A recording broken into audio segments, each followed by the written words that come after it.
네, 여러분 반갑습니다. 이명표 칼럼입니다. 자, 오늘 준비한 경기는 포르토 승부식 26회차 3월 3일 금요일 NBA 두 경기 분석입니다. 첫 번째 경기는요, 샌안토니오 스퍼스와 인디애나 페이서스의 경기로 준비했고요. 두 번째 경기는 골든 스테이트 워리어스와 LA 클리퍼스의 경기로 준비했습니다. 자, 지금 바로 첫 번째 경기부터 바로 분석 시작해 보도록 하겠습니다. 첫 번째 경기입니다. 샌안토니오 스퍼스와 인디애나 페이서스의 맞대결인데요. 자, 스퍼스는 지난 1일 유타 원정에서 102대 94 깜짝 승리를 거뒀다. 자, 사실 공격 관련 지표는 암울한 수준이었지만 수비에서의 승리였다고 보시면 될 것 같습니다. 자, 유타의 3점슛 성공률을 29.4%로 억제하는 데 성공했고 야투율도 35.3%로 막아내는 데 어느 정도 성공했습니다.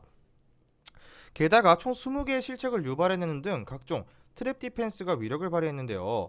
야코퍼드를 트레이드로 내보낸 이후 줄곧 형편없는 경기력으로 일관해왔는데 이날은 조금이나마 다른 모습을 보여줬다.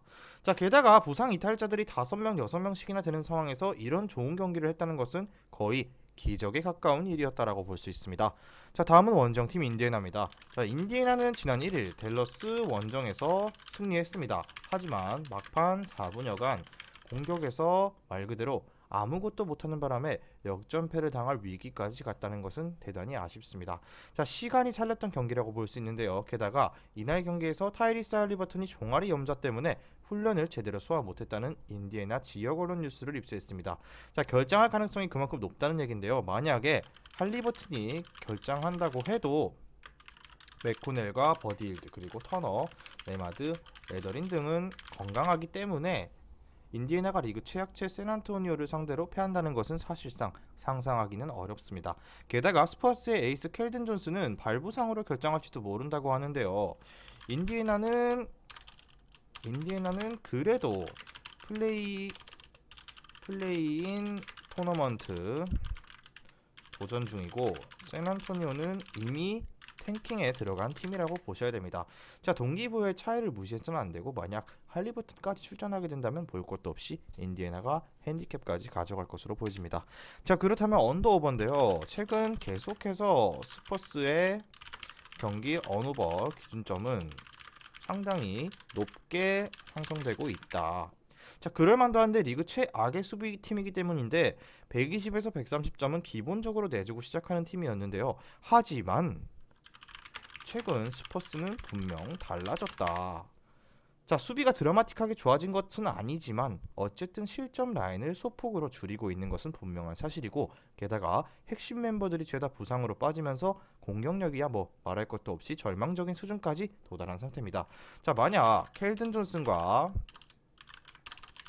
그리고 데빈 바셀, 앵포드 그리고 트레 존스까지 모조리 결장할 가능성이 높고 이래서는 고득점이 거의 불가능하다라고 봐도 무방할 정도다.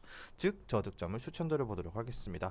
자, 그렇다면 중요 포인트로는 스퍼스는 최근 들어서 공격보다는 수비로 팀을 굴리고 있고 어느 정도 실점을 억제해 나가는 모습을 보여주기 시작했습니다. 물론 이 수비로서의 긍정적인 지표가 어디까지 갈지는 모르겠지만 당장에 또다시 수비가 붕괴될 거라고 생각하기는 어렵기 때문에 이 경기는 인디애나 일반승에 인디애나 핸디승 그렇지만 저득점을 추천드려 보도록 하겠습니다.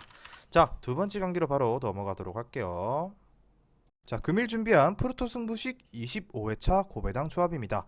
고배당 조합이 궁금하신 분들은 영상 끝까지 시청하시고 영상 아래에 있는 고정 댓글의 링크를 클릭하셔서 수익방에 무료 입장하시면 매일마다 주력 조합과 고배당 조합을 한 조합씩 무료로 받아보실 수 있습니다. 자, 다음 경기는 골든 스테이트 워리어스와 LA 클리퍼스의 맞대결로 준비했습니다. 이 경기도 마찬가지로 두 팀의 지난 경기부터 살펴보도록 하겠습니다. 자, 먼저 워리어스입니다. 워리어스는 올스타 브레이크 이후 안방에서 3연승을 기록하는 데 성공했다. 자, 순서대로 휴스턴과 미네소타 그리고 포틀랜드까지 제압했는데요. 이 과정에서 클레이 탐슨이 1옵션 역할을 제대로 수행해내는 등 회춘한 것 같은 대활약을 펼치며 팬들을 기쁘게 했다. 커리의 공백을 어느 정도는 지웠다라고 볼 수 있는데요. 자, 물론 지난 포틀랜드전도 압권이었습니다. 이 쿼터 한때 23점 차까지 끌려갔지만 이것을 극복하고 대역전 드라마를 썼기 때문인데요. 후반을 무려 75대 40으로 압도하면서 123대 105로 역전승할 수 있었습니다.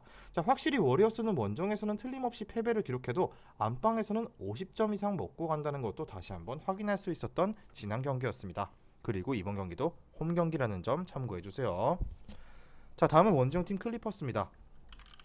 자, 클리퍼스는 올스타 브레이크 이후 어떻게 보면은 워리어스와 반대의 방향을 지금 가고 있는데요. 3연패를 당하는 등 분위기가 좋지 않다. 자, 이게 무슨 말이냐면요.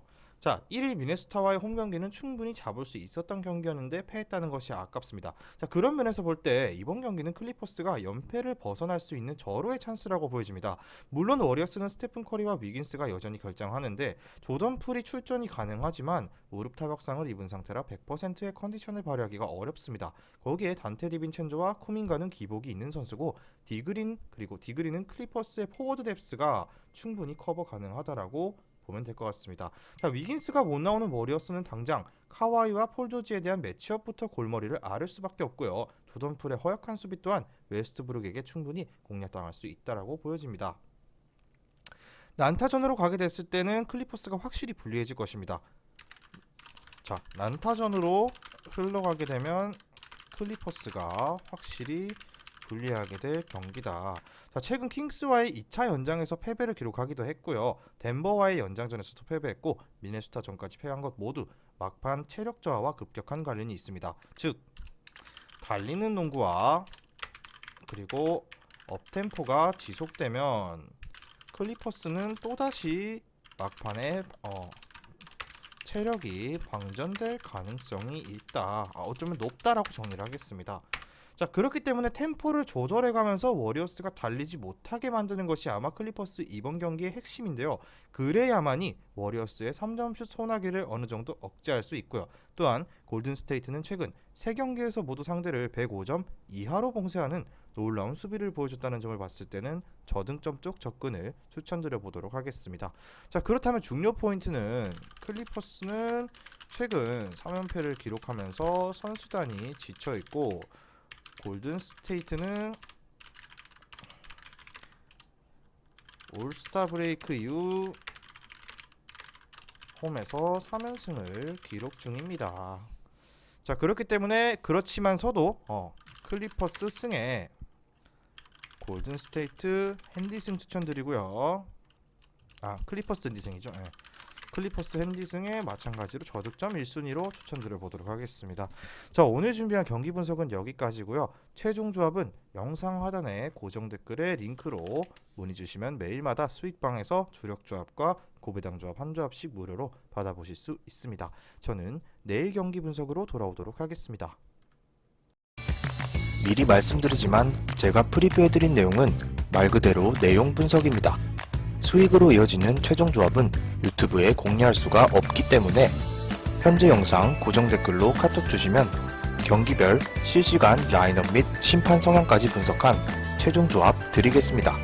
저를 모르시는 분도 건승하시는 하루 되세요.